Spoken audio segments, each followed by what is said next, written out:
Okay, so uh, imagine you're just completely stuck. Like maybe you're trying to beat this really tough level in a video game, Yeah. and you've tried everything, you keep failing. Ugh, yeah. Or maybe you're trying to learn, I don't know, a new dance move or some sports technique and your body just won't get it. Exactly. Or it could be a tricky problem at school, Yeah. or even just figuring out like how a new app works. You feel like you're just hitting a wall. It's that really frustrating feeling, isn't it? Being limited by just what you can figure out yourself. But, well, usually, how do we actually get past that wall? We ask someone else. Right. Yeah, we watch a tutorial online or talk to a friend who's done it before, Right. or maybe go to a teacher, or even ask a parent or your sibling. You kind of tap into their knowledge, their skill. Mm-hmm. It seems so basic, but there's actually a really profound wisdom principle behind that everyday action. Okay. Yeah, absolutely. So today we're going to do a deep dive into this concept from Won Buddhism. It's called the principle of the primacy of the wise. The principle of the primacy of the wise. Okay, that sounds maybe a little formal. It does sound a bit heavy, yeah, but the idea itself is like beautifully simple. Right. So at its core, it's basically saying, let the wise person be your standard. Or maybe even simpler, just learn from people who know better than you. Exactly. It's about actively going out and seeking the wisdom that's already out there in the world, especially, in the people right around you. And the key thing is this wise person. Hmm. It isn't some like famous historical figure or distant guru, right? Not at all. That's crucial. It can honestly be anyone who knows something or can do something that you need or want to learn. It could be that friend who's just amazing at, say, organizing things. Or your parent who always knows how to handle those awkward conversations really well. Yeah. Or maybe your younger sibling who totally gets the latest internet trend you're confused about. Or, yes, that YouTuber teaching you exactly how to fix your bike or whatever. So they might not even think of themselves as wise, but they've got something valuable you can learn. And this principle, it's not just a nice thought, it's presented as like a fundamental life cheat code. Ooh, I like that. A life cheat code. Yeah. Yeah, a way to unlock basically infinite growth, build better relationships, and even find this amazing sense of like inner freedom. So that's our mission for this deep dive then, to really unpack what this principle is, where it comes from, who these quote-unquote wise people actually are, and really how using this idea consciously can like totally transform how you learn and how you interact with everyone. That's the plan. Let's get into it. So where did this idea even start? You mentioned Won Buddhism's history. Wait, tell us about the roots. Okay, so it gets back about a century ago to the founder, Sodae-san, in Korea. And at that time, Korean society had these really rigid structures, things we would see today as incredibly unfair. Like what kind of structures? Well, really strict social classes, very defined gender roles, and a lot of age discrimination.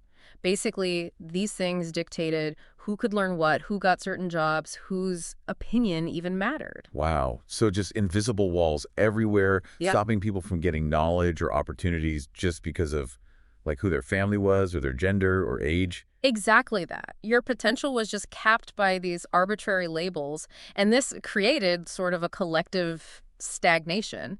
Yeah. Useful knowledge, valuable skills, they were locked away because people weren't willing or weren't allowed to learn from someone considered lower than them. Yeah, that mindset of why would I, from my status, learn anything from them? Precisely. And, if we're being honest, even though those specific historical barriers might be mostly gone, we kind of still create similar walls today, don't we? Oh, for sure. Maybe not laws, but definitely in our heads or culturally, like we just miss someone's idea because they're too young or too old.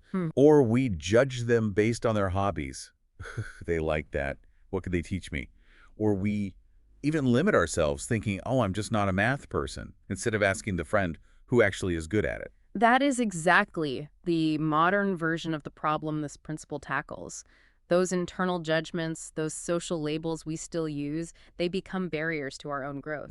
We judge the source of the knowledge based on stuff that doesn't matter. Instead of focusing on the fact that we actually want to learn something. Right. The principle of the primacy of the wise basically just shouts, forget the labels, forget the social baggage, just focus on the wisdom you need. So if I want to learn Spanish, I should find the best Spanish speaker I can learn from, period.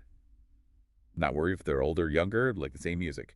Just, can they teach me Spanish? Exactly. It just frees you up. You can look for knowledge and skills anywhere, from anyone, and it helps dismantle those biases inside us that really shrink our potential learning network if you want to beat that game level.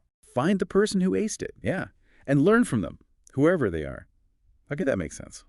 The history shows it was about liberation from unfair social rules, and now it's about liberating ourselves from our own judgments. So who are these wise people we should look for today? Well, the sources give us a pretty helpful breakdown. They identify like 5 main types of people around us who embody this wisdom potential. Think of them as different angles for finding teachers in daily life. Okay, 5 types. Let's hear them. Who's first? So the first type is someone who has a better character than you.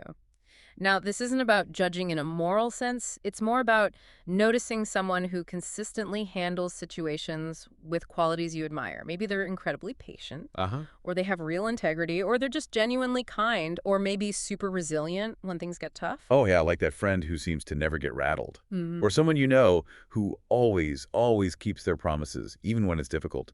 You can learn that composure or that reliability just by watching and asking how they think about it. Precisely. Their actions themselves are a lesson. And you learn by asking about their perspective, their choices. Okay, second type.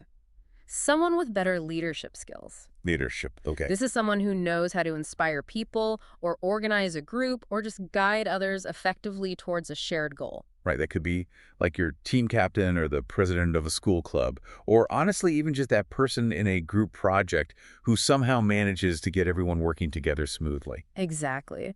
You learn from them about communication, maybe delegation, how to motivate people, how to navigate those tricky group dynamics.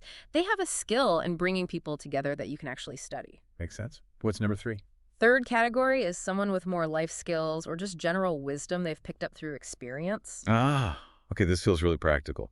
Like a grandparent who knows how to fix practically anything, Mhm. or a mentor who's already navigated choosing a college or career path, or even just a friend who's like really good at managing their money or time. Exactly. They've got that practical know-how, those insights from just living and learning, budgeting, problem solving, cooking, handling relationships. Hmm, They have this wealth of wisdom you can tap into. cool. Fourth? Fourth type is someone with better academic or technical skills in a specific field. Okay, this is the more obvious one maybe. Your math tutor, Mm. the friend who's a coding whiz, Yeah. the art teacher, someone fluent in a language you want to learn. Yep. They've mastered a particular subject or skill through study or practice. You learn from them through direct teaching, explanations, watching their technique. And then the fifth category. Hmm. This one is maybe the most mind-expanding. It's basically anyone who knows more than you about anything. Whoa. Okay, that really throws the doors Yeah. open. Yeah. So that means my younger cousin, who's the absolute expert on the strategy for that new game. Yep. Or the person in class who knows like every single obscure fact about ancient history. Yeah. Or even just the neighbor who knows a quicker way to get downtown that I never knew existed. Yeah. Exactly that. It really requires humility, doesn't it? Yeah. To admit that even in areas where you think you're pretty good, someone else probably knows more about one specific part of it or just has a different valuable angle. This category literally makes the entire world your potential classroom. Wow. Okay, so if you start looking at everyone around you through these 5 lenses, suddenly potential teachers are just everywhere. It completely shifts how you see people. Instead of judging, you're looking for what you could learn.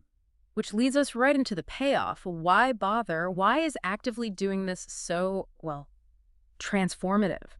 The source material lays out 4 big levels of benefit, 4 areas of your life that get a major upgrade. Upgrades sound good. Level 1 is for you. Yeah. This sounds like that infinite growth button we talked about earlier. It really is. I mean, think about how we normally learn trial and error, reading on our own, maybe a class curriculum. That's all good, but it's limited, right? Limited by your own energy, your time, your current understanding. Using the primacy of the wise principle is like suddenly getting access to countless personal tutors, mentors for basically any subject whenever you need one. So no one's still spending like hours struggling alone trying to figure out that dance move or fix that bit of code. You learn from someone who can show you, maybe in minutes.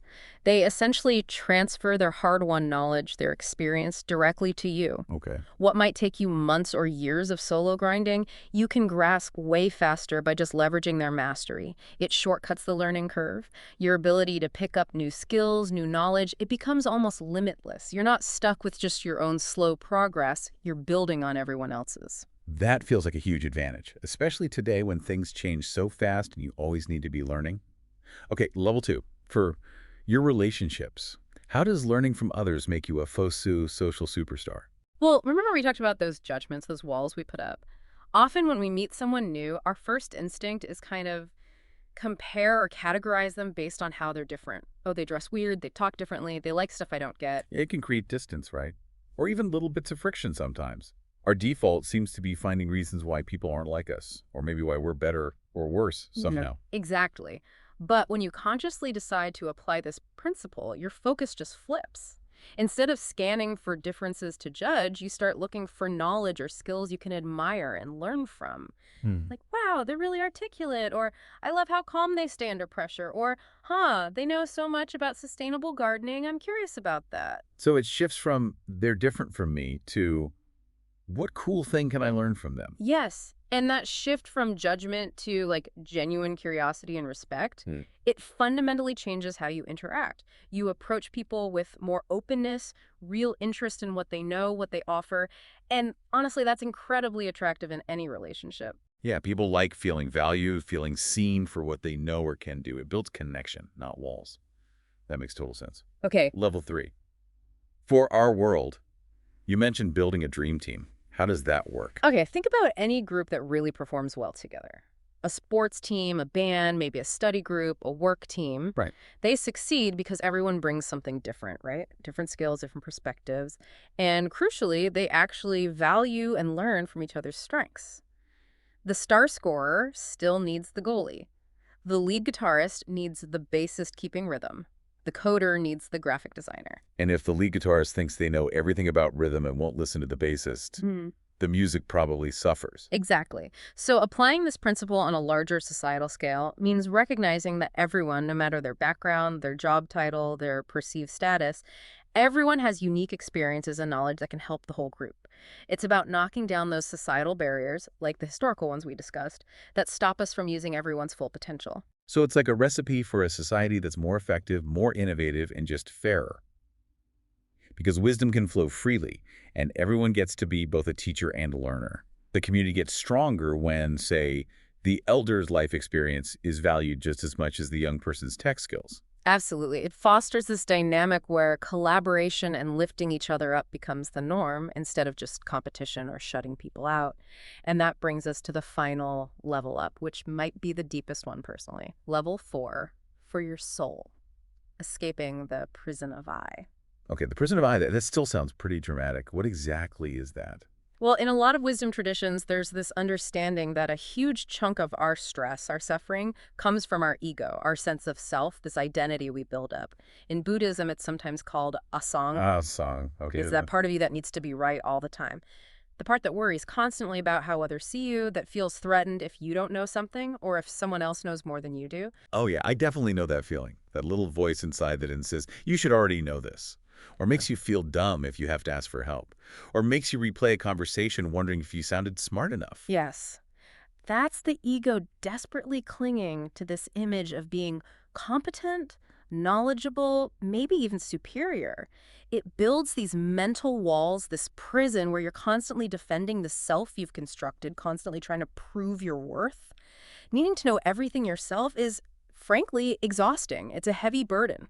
And the principle of the primacy of the wise is like a direct challenge to that. It really is, because think about it. To genuinely learn from someone else, you first have to admit you don't have that particular knowledge or skill yet. You have to say, even just to yourself, okay, I don't know this, but you do. Right. That act of humility, of just setting aside the need to already be the expert, it directly confronts the ego's demands. The ego hates admitting it doesn't know. So practicing this principle is actually like training to loosen the ego's grip. Precisely. Every single time you choose to learn from someone else, you're practicing letting go. Letting go of that need for intellectual superiority, letting go of the fear of looking ignorant. You're prioritizing actual growth and understanding over just protecting a fragile self-image. And each time you do that, you weaken the bars of that prison of I. What's outside the prison? What happens when those walls get weaker? Freedom, really. Freedom from that constant anxiety of needing to have all the answers. Freedom from the pressure to always perform, always prove yourself. You become more flexible, less defensive, genuinely more open to the incredible vastness of knowledge and experience that exists outside yourself through other people. It leads to a much lighter, more adaptable state of mind. Wow. Okay, so this isn't just about like learning stuff faster, it's deeply connected to personal growth, maybe even inner peace. It absolutely is. It's kind of a spiritual practice hidden within the everyday act of learning and connecting with others. Okay, so as we start to wrap up this deep dive, maybe let's quickly hit those 4 big benefits again. Just to summarize why living by this principle, the primacy of the wise, is so powerful. Sounds good. So, first, it's that ultimate strategy for your own fast, continuous growth, what we called infinite growth. Yeah. Unlock your potential. Right. Second, it's a fantastic technique for building much deeper, more harmonious relationships because you're shifting from judging people to respecting their unique wisdom. Third, it's really the key to building a smarter, fairer, more collaborative community or society, that dream team effect where everyone contributes. And fourth, maybe the most profound one, it helps free you from that heavy weight of the prison of I, the ego, because you practice letting go of needing to be right or know it all. Exactly. So for you listening right now, how can you actually start using this? We thought of a simple, practical challenge. Try a 1-week Primacy of the Wise challenge. Ooh, a challenge. I like that. What does it look like day to day? It's simple. Just commit for 1 week to actively find and learn just one specific thing from one person around you each day. It can be tiny. Like what? Like how your friend stays so organized with their notes, or a keyboard shortcut your colleague uses all the time. Maybe ask someone their perspective on a news story you don't fully grasp, or how they make that really simple, tasty meal, or even just asking someone how they manage to stay calm in traffic jams. Yeah, I could use that one. And the crucial part is approaching it with that open mind, right? Consciously quieting that voice that says, oh, I should know this already, or PFT, what can they teach me? Exactly that. Approach it with real humility and genuine curiosity. Just think, it's okay that I don't know this. I can learn this one thing from this person right now. You might be really surprised, not just by what you learn about the topic, but about how much wisdom is actually buzzing around you in the people you see every single day. That sounds like a brilliant way to make this whole idea really concrete. It forces you to shift your attention outwards and just be open to receiving. And when you start truly seeing the world and everyone in it as potential teachers, potential sources of wisdom, well, your learning just takes off, your connections get richer, and you end up cultivating a mind that's way less rigid, way more receptive. And maybe here's a final thought to just kind of mull over as you think about this principle. Consider the paradox that often the path to becoming greater, to achieving significant growth, actually starts with the humble step of admitting you don't know it all and choosing to learn from someone else. And that maybe, just maybe, real freedom isn't found in possessing all the answers yourself, but in letting go of the need to.